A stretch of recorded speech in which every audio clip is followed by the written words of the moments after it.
Good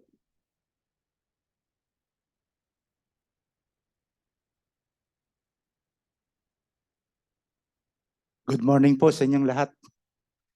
Parang walang laman dito, no? Pagka tayo bangka po, no? Medyo ma-unbalance tayo. Pwede kayang punuin natin ito? Sister, dito po. Sige po, dito kayo. Bakantahin niyo po yung nasa gilid po. Ito. Huwag kayong mahiya, ah. Yeah. Oh, wala. Tama, walang bayad.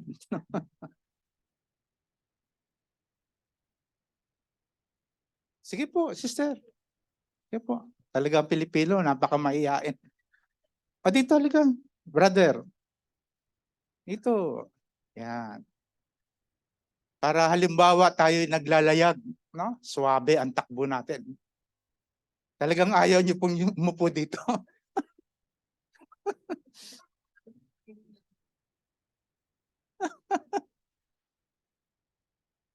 Okay, kumusta na po kayo, no? Salamat po at nandito kayo. At kamusta din po doon sa inyong mga tahanan? Saan man kayo naroon, kung kayo man ay sa kasalukuyan po, no? Nasa mga beaches, pahingahan. Sama nyo naman po kami dyan.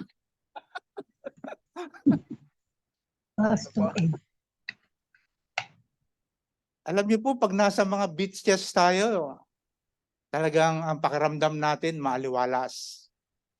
Lalo na kapag sumasapit po ang mahal na araw, talagang mainit po, no? Mainit ang pakiramdam ng katawan natin.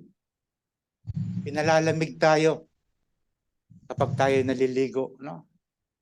Sa lagaslas ng alon sa dagat po. Praise the Lord. Parang napapangiti mo ba kayo? Okay, tayo po tayong lahat, mga kapatid. Sabi nga ng sinabi ni Kuya Mark, yung mga palakpak po natin ay tanging sa Diyos lamang. Sige po, palakpakan natin ang ating Diyos. Pambihira. O, salamat po. Makakaupo na po kayo. Nagagalak po ang Diyos sa tuwing siya po ay pinaparangalan natin. Kinalulugdan tayo ng Diyos, no? Tayo bilang katawan ni Kristo na makikita niyo po sa screen. Mga kapatid, yan po yung liitimong iglesia noong mga sinaunang panahon pa po, no, sa Antioquia. Nangyari po yan, no, sa Antioquia, no? 3 hanggang 4,000 taon na ang lumipas. Talaga pong meron siyang pinanggalingan. May pinag-ugatan ng iglesia. Hindi po yan para lamang na umusbong dito po sa lugar natin na ito at itinayo ang building upang magtipon ang mga Kristiyano. Hindi po ganun yun. Talagang meron po siyang sinimulan. May roots. May pinag-ugatan siya. Yan po ang iglesia. Noong panahon, no? The past, the present, at maging sa future natin, mararanasan po natin ang iglesia. At nabuo po ang iglesia sa pamamagitan ng mga mananampalataya. Tayong lahat, mga kapatid.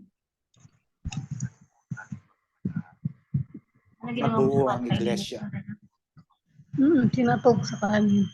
Mga minamahal kong kapatid.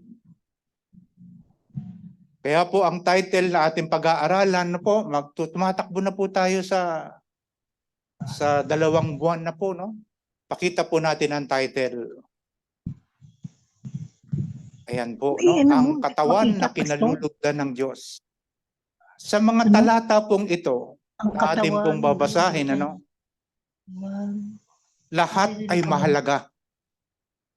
Lahat ng bahagi sa katawan ni Kristo ay mahalagang mahalaga sa Ama, sapagkat siya nagplano ng lahat ng ito At isinagawa po ito ng ating Panginoong Hesukristo kasama ng banal na Espiritu. Babasahin lang po natin mga kapatid, no? At pag-aralan po natin, no, sa malalim na pananaw na ipagkakaloob sa atin ng Diyos. Bago po natin umpisahan, tayo muna po'y manalangin. Dakilang Diyos na makapangyarihan sa lahat.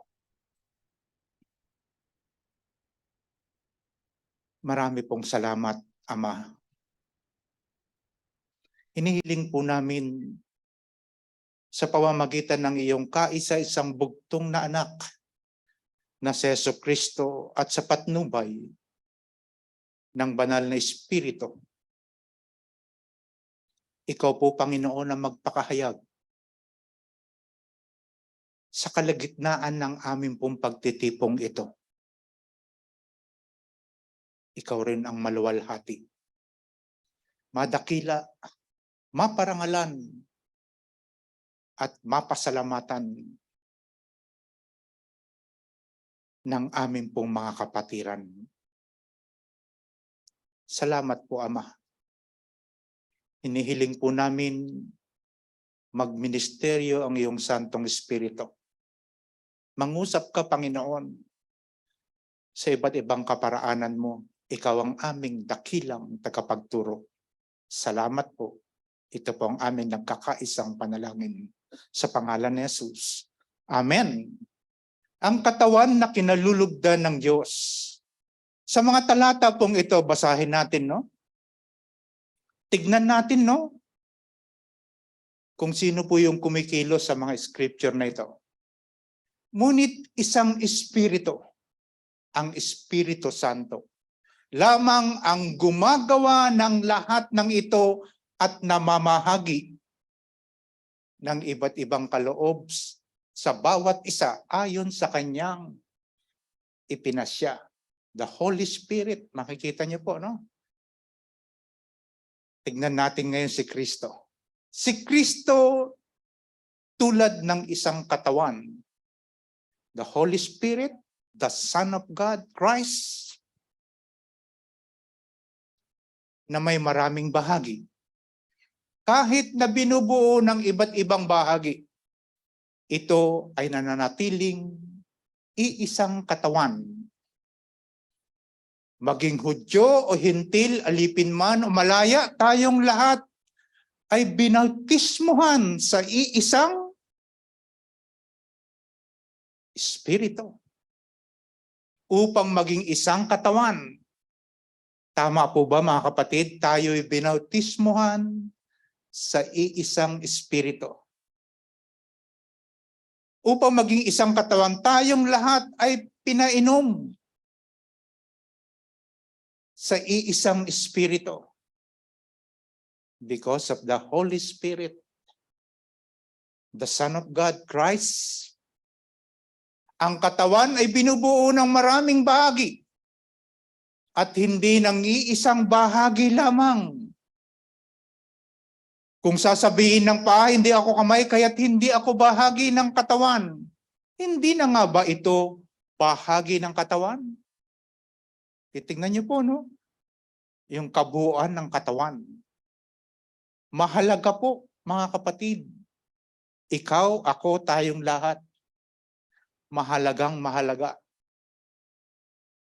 sa pananaw at paningin ng Diyos. Kung sasabihin ng tenga, hindi ako mata, kaya't hindi ako bahagi ng katawan. Hindi na nga ba ito bahagi ng katawan? Kung puro mata lamang ang buong katawan, paano ito makakarinig? Kung puro tenga lamang ang buong katawan, paano ito makakaamoy? Tignan natin ang Ama. Tingnan niyo po kung anong ginawang role ng Ama. Verse 18, subalit inilagay ng Diyos, the Father, the Holy Spirit, Christ, and the Father. Subalit inilagay ng Diyos ang bawat bahagi ng katawan ayon sa kanyang kalooban. Tatlo silang gumaganap. Mga kapatid, pagmasdan niyo ang scripture. bilang katawan ni Kristo. The Holy Spirit, the Son of God, Christ, and the Holy Father. Nagtutulungan sila. Tingnan niyo po, imaginein natin ang salita ng Diyos. Nagtutulungan ang tatlong persona, the Father, the Son, and the Holy Spirit, para i-build up, buuin ang body of Christ. Amen po ba, mga kapatid? Verse 19, kung ang lahat ng bahagi ay pare-pareho, sabi ni Apostol Pablo, hindi iyan maituturing na katawan.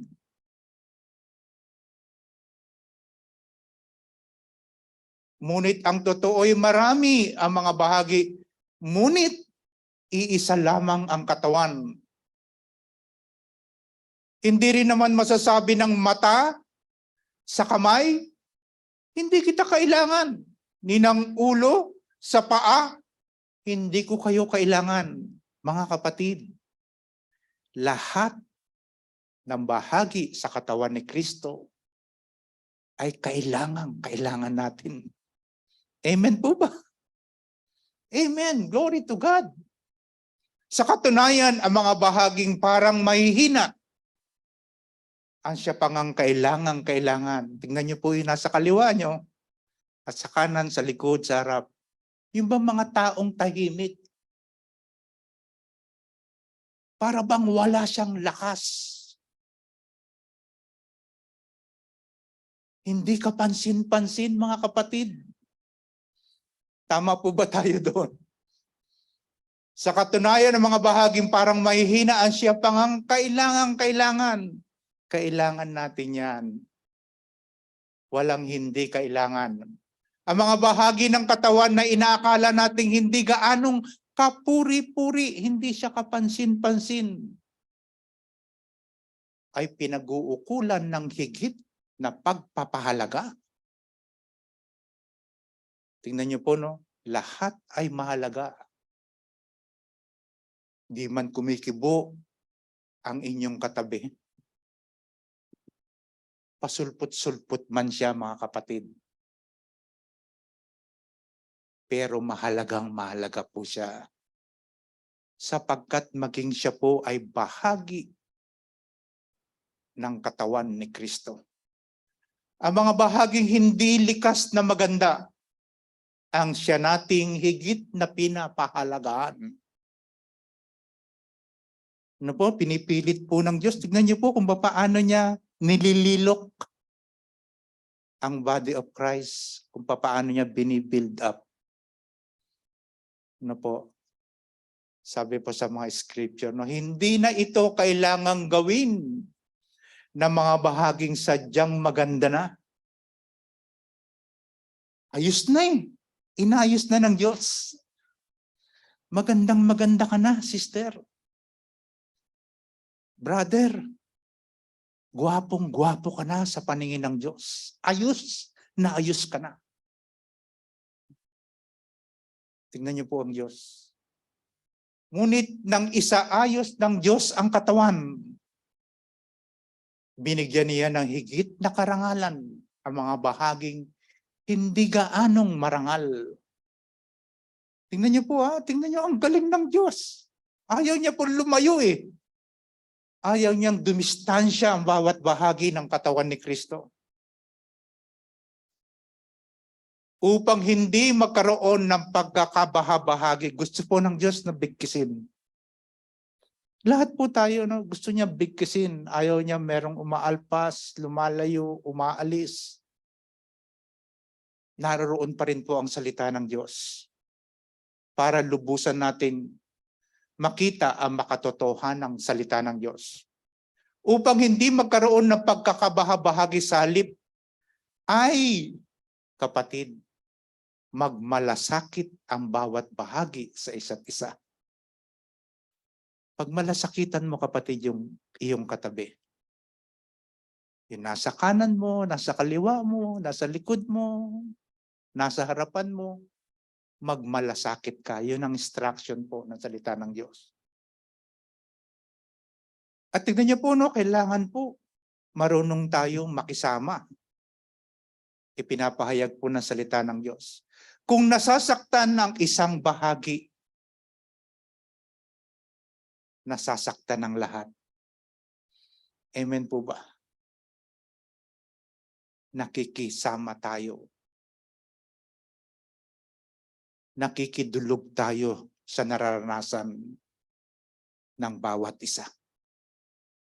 Nakikiramay tayo sa nararanasan po ng bawat isa. Nasasaktan ng lahat kung pinaparangalan ang isang bahagi. Nagagalak ang lahat. Hallelujah. Dapat nakikisama po, pinapakisamahan natin, pinagmamalasakitan natin ang bawat isa sa katawan ni Kristo. Okay, tuloy-tuloy po tayo mga kapatid.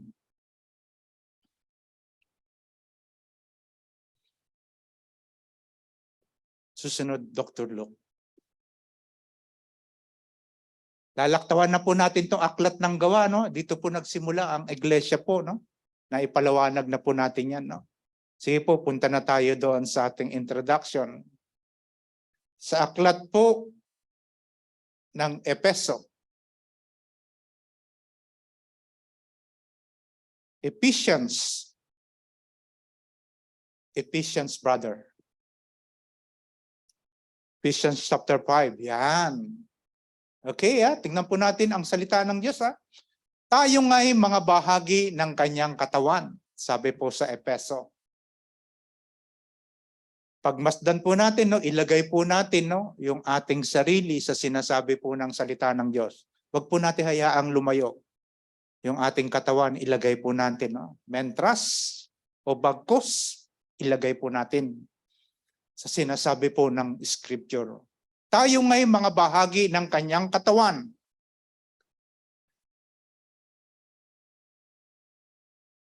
Ang pakikipag-isa po natin sa Diyos, Sabi niya po, 1 Corinthians chapter 6:15, hindi ba ninyo alam ng inyong mga katawan ay mga bahagi ng katawan ni Kristo? Hallelujah.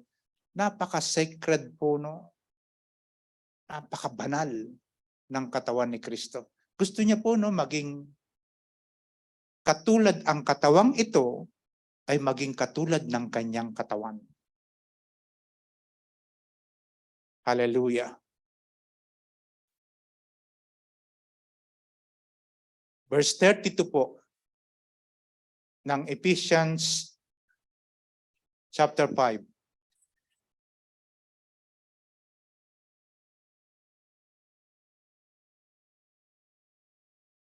Sige brother, balikan mo yon, Ephesians chapter 5. Lumulundag tayo.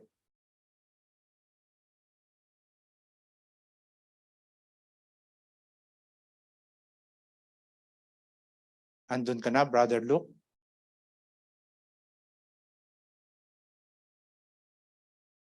Yan, okay. 1 Corinthians chapter 6:17. Yan, sunod tayo. Sige, Brad.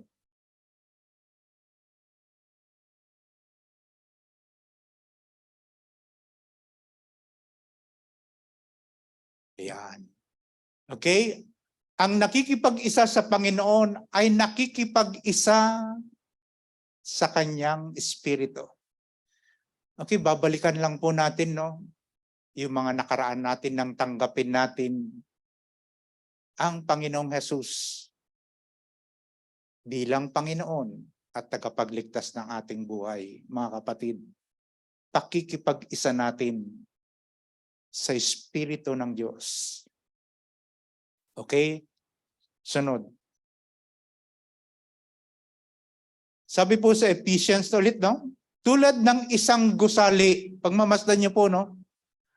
Ikinumpara po ni Apostol Pablo na isang gusali building.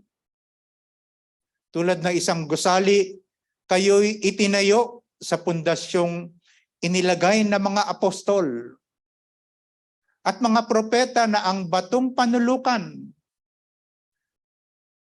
ay si Kristo Jesus. Ang pundasyon po ng ating pananampalataya ay si Kristo Jesus. Sa pamamagitan niya, ang bawat bahagi ng gusali ay nagkakaugnay-ugnay at nagiging isang templo na nakatalaga sa Panginoon.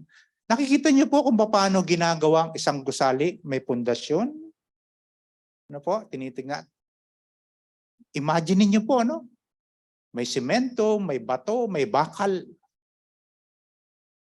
Para mabuo po siyang isang gusali. Ikinumpara po ang ating spiritual na pagkatao po, no, sa sinasabi po ito ni Apostol Pablo. Dahil din sa inyong pakikipag-isa sa Kanya, kayo man ay sama-samang itinatayo, mga kapatid. Ha? Tingnan niyo po, no, ang salita ng Diyos, itinatayo. Sama-samang itinatayo bilang tahanan ng Diyos. Sa pamamagitan ng Espiritu. Binibuild po tayo, no? Bilang isang gusali, isang katawan. Sa susunod po. In 1 Corinthians chapter 3:16, hindi ba ninyo alam na kayo'y templo ng Diyos at naninirahan sa inyo ang kanyang Espiritu? Amen po ba, mga kapatid? Hallelujah.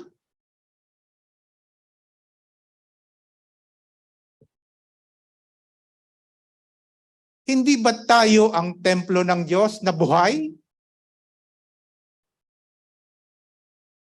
Templo ng Diyos na buhay, buhay na buhay. Siya na rin ang may sabi. Next. Tingnan niyo po ang sabi ng salita ng Diyos. Hallelujah. Mananahan ako at mamumuhay sa piling nila. Ako ang magiging Diyos nila at sila'y magiging bayan ko. Kapatid, kasama natin ang Diyos. Hallelujah. Templo ng Diyos.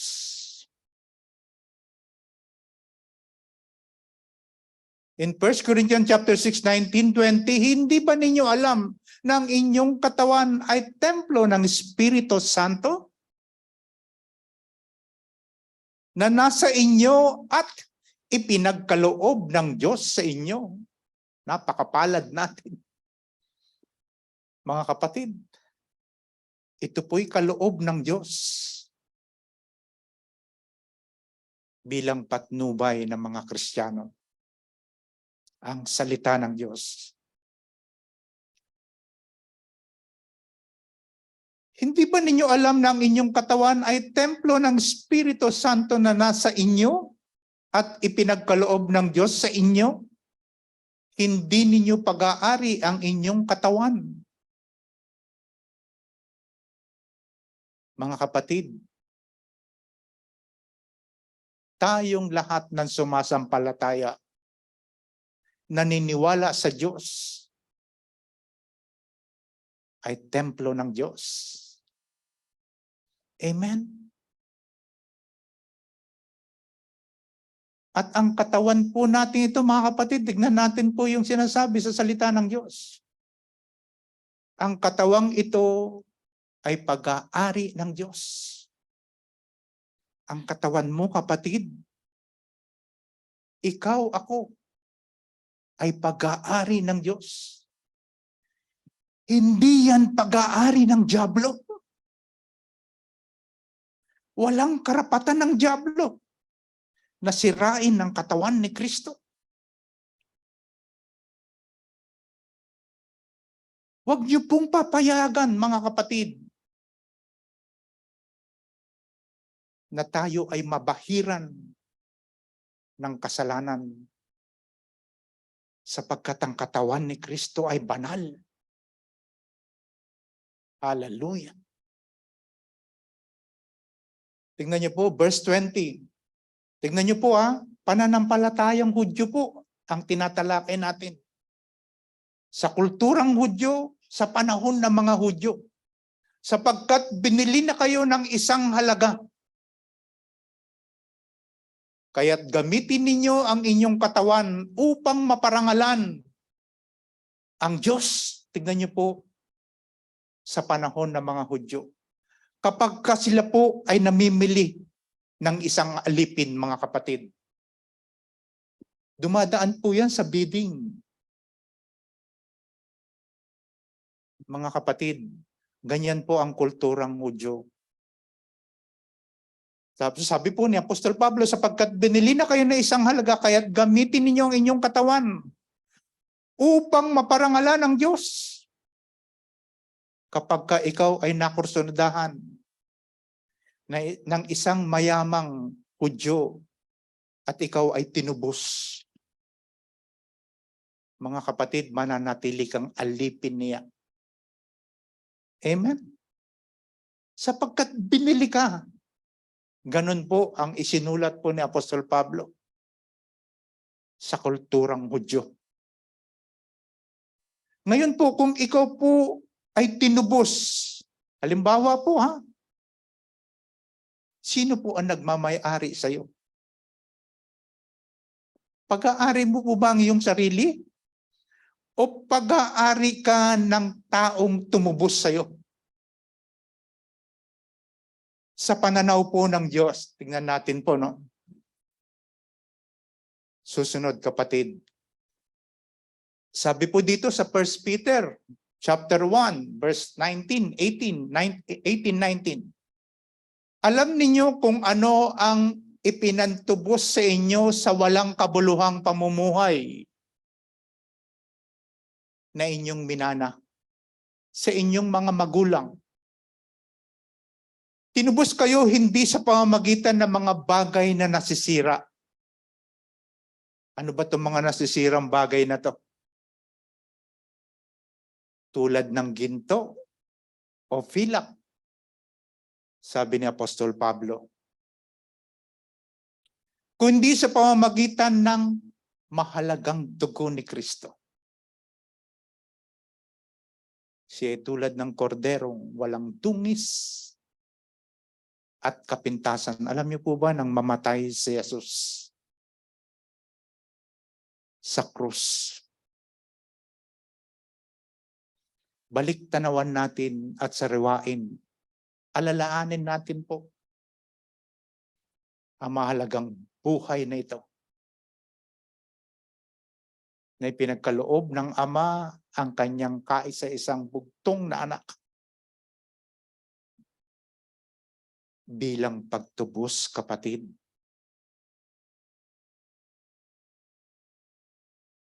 ng ating mga kasalanan. The precious blood of Jesus Christ.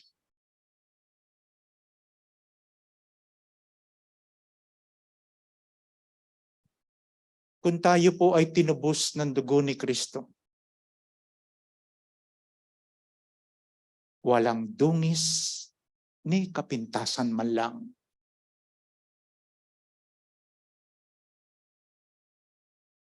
Hallelujah. Susunod po, mga kapatid. Tayo ngay mga bahagi ng kanyang katawan. Next. Hindi ba ninyo alam na ang inyong katawan ay mga bahagi ng katawan ni Kristo? Hallelujah. Tingnan niyo po ang scripture, no? Ulitin natin po. Kukunin ko ba, sabi po ni Apostol Pablo, kukunin ko ba ang bahagi ng katawan ni Kristo upang gawing bahagi ng katawan ng isang babaeng nagbebenta ng aliw? Ano ang sagot ni Apostol Pablo? Hinding-hindi. Tingnan niyo po. Katawan ni Kristo at katawan ng babaeng nagbebenta ng aliw. Pwede po bang pagsamahin ito? Ang sagot ni Apostol Pablo, hinding-hindi. Hindi po pwedeng pagsamain ang malinis at madungis. Nakikita niyo po na sa scripture, no? Kukunin ko ba ang bahagi ng katawan ni Kristo upang gawing bahagi ng katawan ng isang babaeng nagbebenta ng aliw? Mga kapatid, ang katawan ni Kristo ay banal. Ayaw niya po na mababahiran ito ng kasalanan. Ang babaeng nagbebenta po ng aliw ay isa po sa makasalanang pamumuhay. Mga kapatid, sapagkat ang katawan ni Kristo ay banal at mananatiling banal po yan, no? Next. Hallelujah. Naroon ang bawat bahagi ng katawan. Sa mga talatang ito, tignan po natin at basahin. Verse 11, ngunit isang espiritu lamang ang gumagawa ng lahat ng ito at namamahagi ng iba't ibang kaloob sa bawat isa ayon sa kanyang ipinasya. Mga kapatid, bawat isa ay may bahagi. Hindi pwedeng wala tayong kaloob na natanggap mula sa Diyos. Lahat tayo ay nakatanggap ng kaloob ng Diyos. Amen. Si Kristo'y tulad ng isang katawan na may maraming bahagi, ngunit kahit na binubuo ng iba't ibang bahagi, ito ay nananatiling iisang katawan. Talatang 13. Maging Hudyo ka man, kapatid, sino ka man? Bisaya ka man, Kabiteño ka man, Tiga-Tondo ka man? Ang sinasabi po, no? Sinasabi po sa scripture, maging Hudyo o Hentil, alipin man o malaya, tayong lahat ay binautismohan sa pamamagitan ng iisang espiritu upang maging isang katawan. Tayong lahat ay pinainom sa iisang espiritu. Lahat po yan, no? Pagkilos po ng banal na espiritu ng Diyos. Ang katawan ay binubuo ng maraming bahagi at hindi ng iisang bahagi lamang. Kung sasabihin ng paa, hindi ako kamay, kaya't hindi ako bahagi ng katawan. Hindi na nga ba ito bahagi ng katawan? Kung sasabihin ng tenga, hindi ako mata, kaya't hindi ako bahagi ng katawan. Hindi na nga ba ito bahagi ng katawan? Kung puro mata lamang ang buong katawan, paano ito makakarinig? Kung puro tenga lamang ang buong katawan, paano ito makakaamoy? Hallelujah. Paano ito nabuo? Sa iisang katawan ang tanong. Paano po ito nabuo? Sapagkat ang lahat po ay binautismohan sa iisang espiritu. Amen po ba? Next. Lahat ay binautismohan sa iisang katawan, sabi ng salita ng Diyos.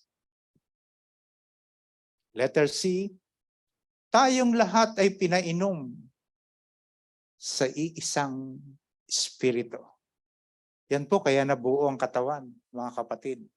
Nakikita niyo po, kaya po meron tayong mga iba't ibang ministeryo na isinasagawa po, no? Sang-ayon po yan sa kalooban ng Diyos, no? Meron tayong binabautismuhan sa tubig. Na po, lahat po yan ay mauuwi dahil sa salita ng Diyos. Kung tayo ay katawan ni Kristo, sino ang ulo ng iglesia, mga kapatid? Si Kristo ang ulo ng iglesia.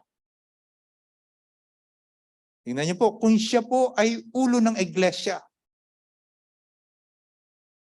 Ano po ang ipinapangaral ng ulo at body of Christ sa mga mananampalataya? Ang mahalaga po, ang salita ng Diyos. Lahat ay binautismo sa isang espiritu, lahat ay binautismo sa isang katawan. Tayong lahat ay pinainom sa iisang espiritu. Hallelujah. Papaano nagkaroon ng bahagi ang bawat isa?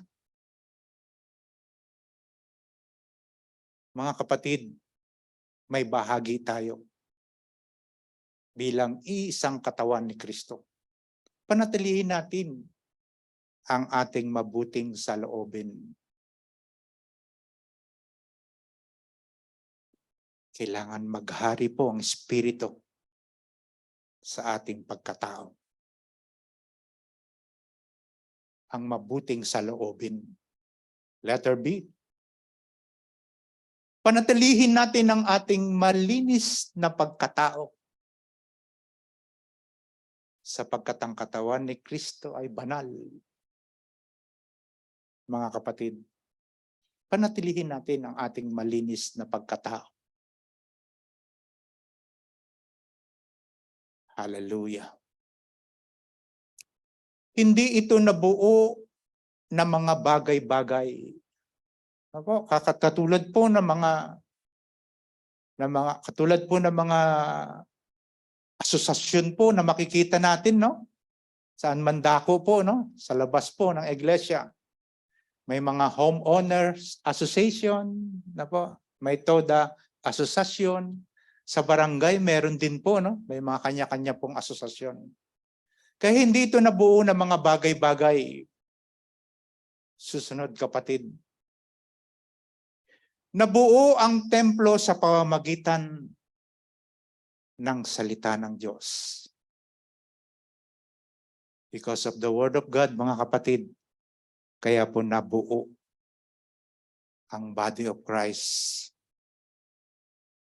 Iba't ibang kaloob ng Diyos ang ibinigay sa bawat mananampalataya. Katulad ko po, mga kaibigan, kapatid, ano po ang kaloob na makikita niyo po sa akin na binigay ng Diyos? Sa iyo meron din. Ikaw meron din, kapatid. Hindi pwedeng wala.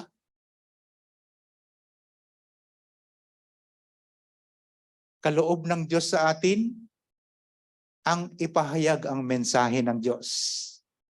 Ipaliwanag ito sa tulong ng Santong Espiritu. So ito pa'y dapat ko bubang itong kamkamin at isang tabi ko lang ang kaloob ng Diyos? Hindi po. Ang nais ng Diyos, ipahayag mo ang salita ng Diyos. Hindi natin pwedeng itabi ang mga kaloob ng Diyos sa atin, mga kapatid. Ang nais niya ay isagawa natin ito. Kaya po nabuo, no, ang samahang Kristiyano because of the salita ng Diyos, mga kapatid. Hallelujah. Next. Sabi po sa 1 Peter chapter 2 verse 4, 5a, lumapit kayo sa Kanya sa batong buhay na itinakwil ng mga tao, ngunit pinili ng Diyos at mahalaga sa Kanyang paningin.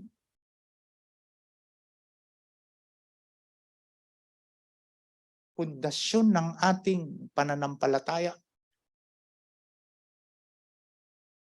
ang Panginoong Hesukristo. Hallelujah. Matibay na muog. Matibay na pundasyon. Next. Tulad ng mga batong buhay, maging bahagi kayo ng isang templong espiritual.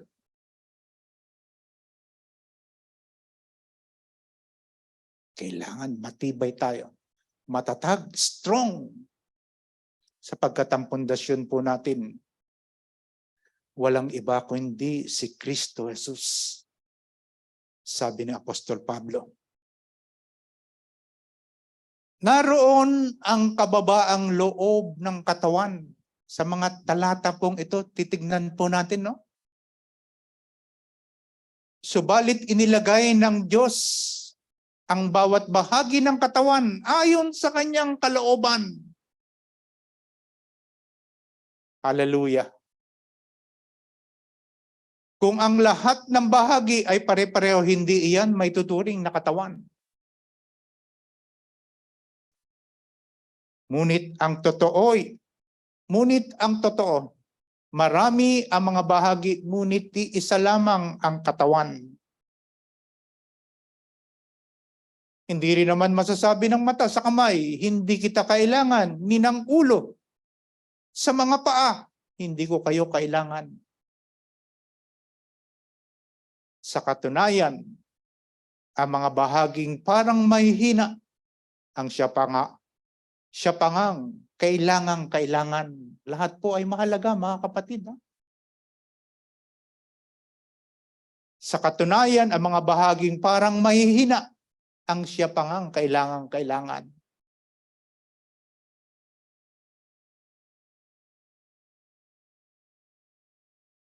Susunod. Siya ang Diyos na nag-ayos. Ang Ama, ang siya po nag-ayos ng lahat upang maginhawahan tayong lahat. Tingnan niyo po, no? Napakabuti po ng Diyos. Susunod lang po tayo sa instruction ng Diyos. Hindi po tayo mahihirapan, mga kapatid. Pagtutulong-tulungan lang po natin. Pagmamalasakitan po natin ang bawat isa. Ang Diyos ang nagbuo ng katawan. Hindi po ang mga leader, mga kapatid, ng iglesia. Huwag po kayo maniniwala na sila ang bumuo ng katawan. Ang bumuo po ng katawan ni Kristo, ang Ama at ang Anak at ang Espiritu ng Diyos. Lahat tayo ay binigyan ng kaloob na kinalulugdan ng Diyos. Kung ang kaloob mo, brothers and sisters, ay maglingkod. Maglingkod, sasabihin po ng salita ng Diyos. Maglingkod tayo. Huwag po nating itabi yung paglilingkod natin. Gusto ng Diyos na nakikita yung kaloob niya sa bawat mananampalataya. Kasi po, tignan niyo po, kahit naman tayo, no? Kapag hindi natin ginagamit yung kaloob na yan, malulungkot tayo. Ay lahat po namahagi ang Diyos ng iba't ibang kaloob sa iglesia. So ano ang dapat nating gawin sa kaloob na ito? Kung hindi ang maglingkod. Kung pinagkalooban ka na magbigay ka na may masayang puso. Amen po ba, sister? Brother, yan ang iba't ibang kaloob. Kaya po, namahagi ang Diyos sa body of Christ ng iba't ibang kaloob. Kaya po nabuo ang katawan ni Kristo. Hallelujah! Purihin ang Diyos. Dapat nating tanggapin ng buong puso ang bawat isa. Kapatid, tanggapin mo yan, kapatid mo, ng buong puso. Sapagkat siya po ay bahagi ng katawan ni Kristo. Next. Sapagkat kailangan natin ang bawat isa. Si Brother Mark, kailangan namin yan.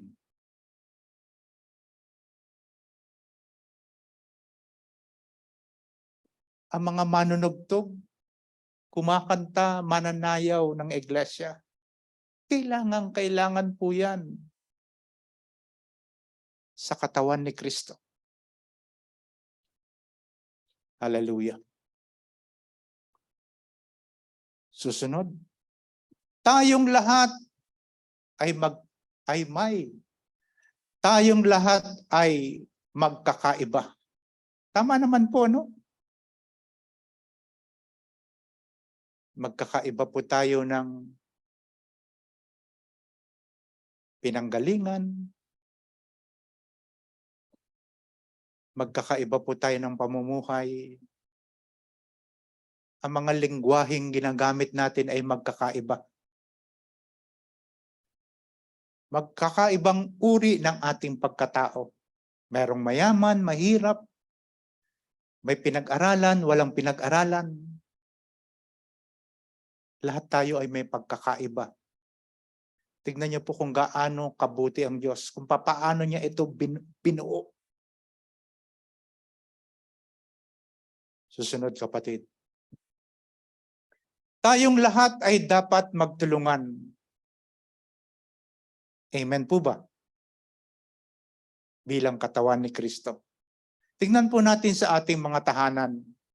Kung lahat po ng isang pamilya sa isang tahanan ay nagtutulungan, nagmamalasakitan. Alam niyo po, walang mabigat na trabaho eh. Kapag ka nagtutulungan lahat, walang mabigat na trabaho. Lahat ay gagaang. Amen po ba? Opo, pero kung isa lang po ang kumikilos, lahat gagawin mo. Sa inyong mga tahanan, kawawa naman po, no? Bibigay din po ang katawan nun. Bibigay din ang isang taong masipag, bibigay po ang katawan niyan. Dahil sa bigat na kanyang pinapasan. Pero kung lahat po ay nagtutulungan, nagmamalasakitan, gumagaang ang trabaho po. Hallelujah. Next.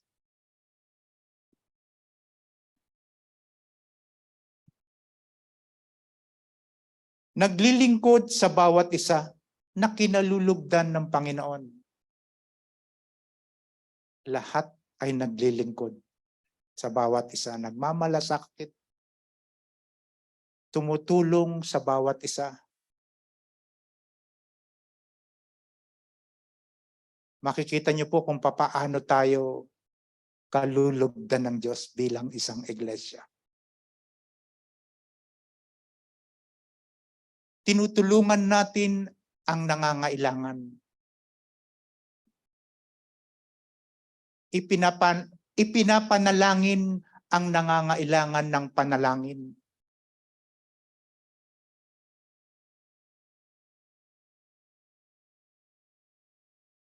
Yan po yung kinalulugdan ng Diyos, mga kapatid, bilang katawan ni Kristo.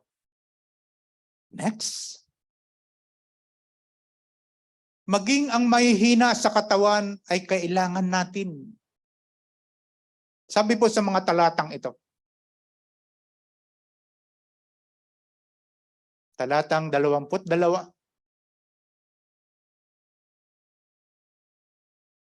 Sa katunayan, ang siya kailangan. Ang mga bahagi ng katawan na inaakala nating hindi gaanong kapuri-puri ay pinag-uukulan ng higit na pagpapahalaga. Alam niyo po, no, napakaganda po, no, kapag po may pumapasok diyan na ibang muka sa ating pagtitipon, no? Sinasalubong na mga kapatiran. Welcome po kayo sa iglesia. Magandang umaga po. Alam niyo po, tignan niyo po, napakaganda po kung pagmamasdan niyo po, no? Na maging ganun po ang ating tunay na pagkatao sa loobin, no? Lagi nating wini-welcome ang mga ibang muka. Amen po ba, mga kapatid, no? Hallelujah. Okay, tuloy po. Hindi na ito kailangang gawin ng mga bahaging sadyang maganda, ngunit nang isaayos ng Diyos ang katawan. Binigyan niya ng higit na karangalan ang mga bahaging hindi gaanong marangal. Mga kapatid, ibahin natin ang saloobin at pananaw natin sa bawat isa sa atin. Hindi natin dapat tignan ang kahinaan. Huwag natin titignan ang kahinaan ng bawat isa. Ng bawat bagkus, tanggapin natin na siya man ay bahagi ng katawan ni Kristo. Amen. Hallelujah. Okay, sunod. Pahalagan natin ng higit sa lahat ang mga bahagi na di natin napapansin. Kapatid, mga bahaging hindi kapansin-pansin.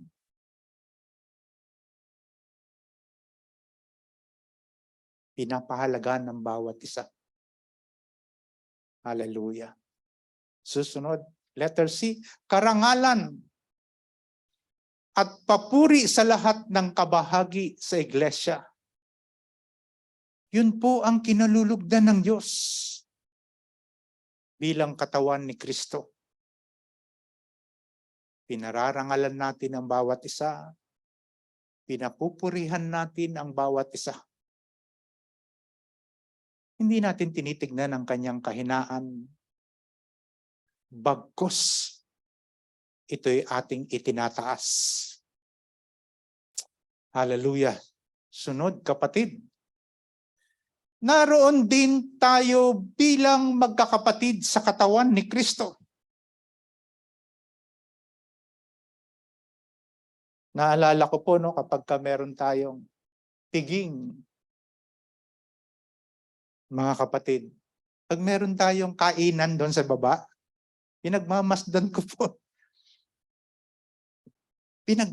Pinagmamasdan ko po ang lahat ng kumakain. Opo, masaya sila, oh. Pinagmamasdan ko. Ay, ang haba po ng lamesa natin eh. Siyempre, nandun ako sa dulo, kami lang pastor. Pag pinagmamasdan ko po, huwag po kayong magagalit sa akin. Ha? Meron talaga pong maliit lang sumubok. Merong napakalaki naman talaga. Opo. Pag pinagmamasdan ko po, para siyang isang malaking pamilya. Alam niyo po ba, kulturang Kristiyana po yan. Yan po yan pananampalatayang Hudyo. Kaya binibuild tayo ng Diyos sa iisang katawan ni Kristo. Amen po ba? Ayaw niya sabog-sabog eh. Ayaw niyang kanya-kanya. Ayaw niyang bahagi tayo. Gusto niya po pagbuklurin tayo, no? Bigkisin tayo sa iisang katawan. Basahin po natin ang mga talatang ito bilang pagtatapos natin. Upang hindi magkaroon ng pagkakabahagi. Yan po sinasabi, sa halip ay magmalasakit ang bawat bahagi sa isa't isa. Pag kami po umuupo kumakain doon, biglang meron pong kapatirang babae, kapatirang lalaki na may dala pong dessert. Na po, binibigyan kami ng ulam. So makikita niyo po talaga na ang Diyos po, no, ang banal na Espiritu, ang siya pong kumikilos sa ating lahat, mga kapatid. Napakasarap po na ito po'y ating pagyamanin, no, sa iglesyang ito. Nagmamalasakit, nagbibigayan, nagtutulungan. Napakasarap po pagmasdan. Upang hindi magkaroon ng pagkakabahabahagi, sa halip ay magmalasakitan ang bawat bahagi sa isa't isa. Next, kung nasasaktan ng isang bahagi, nasasaktan ng lahat. Kung pinaparangalan ang isang bahagi, nagagalakan lahat. Pag mga meron pong birthday celebration, celebrant, Nakita niyo po, di ba? Tinataas po natin siya sa Diyos. Ipinagpapasalamat po natin. Nagmamalasakitan po tayo sa bawat isa. Nagtutulungan tayo. Hallelujah, Lord. Salamat po mga kapatid. It's 11:30 na po. Tayo tayong lahat. Sige po, palakpakan natin ang ating Diyos. Okay. Kantahan po natin, no? Ang Diyos po, no? Yung mga awitin po natin, no? Awiting papuri, awiting pagsamba, at awiting pasasalamat. Tanging sa Kanya lang po, mga kapatid.